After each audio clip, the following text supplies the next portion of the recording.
I have been successful lately eating at home. I'm making my food at home. I'm making sure that if I plan the night before, that everything I need is ready to go the next day. I'm not doing a ton of food prep, but I'm doing enough so that each day I don't have a bunch of opportunities to make the wrong choice. But that was pretty difficult this last weekend. So here's what happened. I had to be away from home 2 days. They were sporting events, so I had to be gone. I just want to say, day one, I packed all my food, my breakfast, my lunch, my dinner. I ate on the road. I took a little break from the sporting event and got my packed lunch.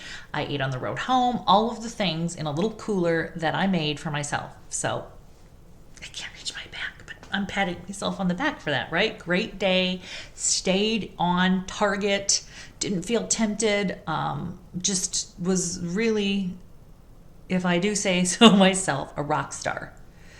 The second day, though, I got cocky. I really did. I thought, well, the second day, I've exhausted all my energy for packing food, and I'm going to just make really smart choices at the restaurants that everyone else is eating. Because what is life if you have to have your own special food? You want to be able to handle whatever comes your way, come what may. But again, I was getting cocky. It was harder than I thought. I just want to share with you, though, the two places that we were and how I handled it. For me, I'm doing bright lines, meaning I am not eating sugar, I'm not eating flour, and I'm not having pop. I'm also trying to eat 3 meals a day. I'm also trying to measure or weigh all of my food.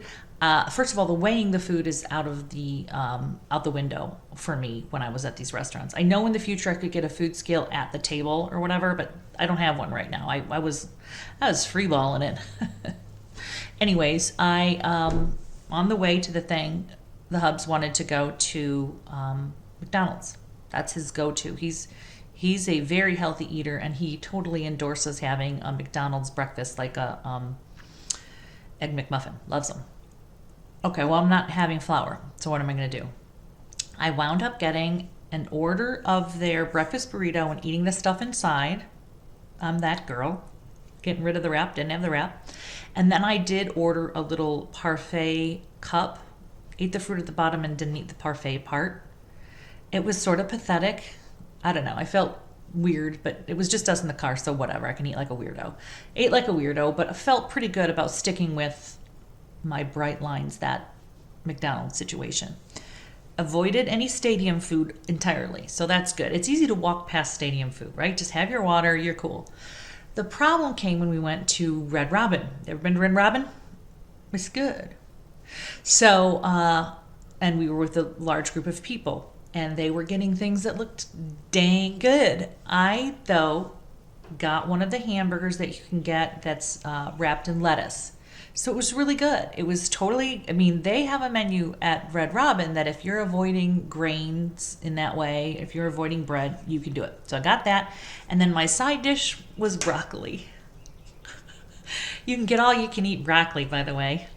Yay. So I felt again, though, in this scenario, in the Red Robin, pretty good. I didn't have other people's food. And I just was very... in the Bright Lines method, that's not my food. I'm not eating that food. And it was not to say easy, but it was gratifying. I was full. It certainly felt like a treat because, the way they make a burger versus the way I make a burger, they do a better job than my, crappy efforts. So that was really good. The only problem that I had, I guess, was quantity. It's really hard for me to figure out how much to eat. So I just ate the hamburger without, in the wrap and the side dish and then that was it. So the final challenge this last weekend was to be at a cocktail reception. They had finger foods, but you know what? It's easy to avoid finger foods. Just stay away from wherever that display is at wherever you are. The issue was the open bar.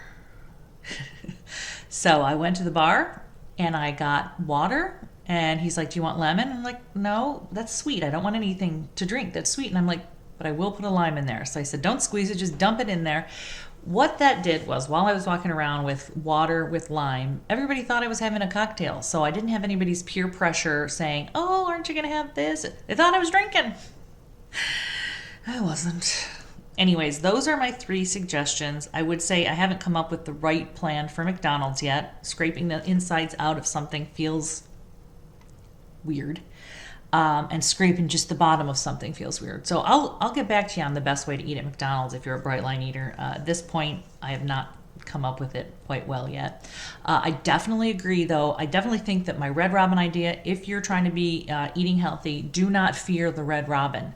If you can, be strong and stay with your whatever your plan is, you can find something on that gigantic menu that is going to fit your plan. And like I said, unlimited broccoli. Woohoo! It's a party in your mouth. No. Anyways, Red Robin is okay. And then finally, if you're at a cocktail place or a reception and they've got finger food, stay away from it. Imagine coronavirus on every single one of those little cheese squares. It's not, but you know what I'm saying. You got to psych yourself out. And then finally, get a drink, but put it in your plan and make sure it's like, if you get water on ice with a little lime, everybody thinks you're just whooping it up. So those are my little techniques for outside of the house food for the weekend. So if you have something like that coming up, try some strategies like that so the weekend doesn't totally throw you off. I feel pretty good after the weekend that I didn't mess up too bad. Thanks for watching.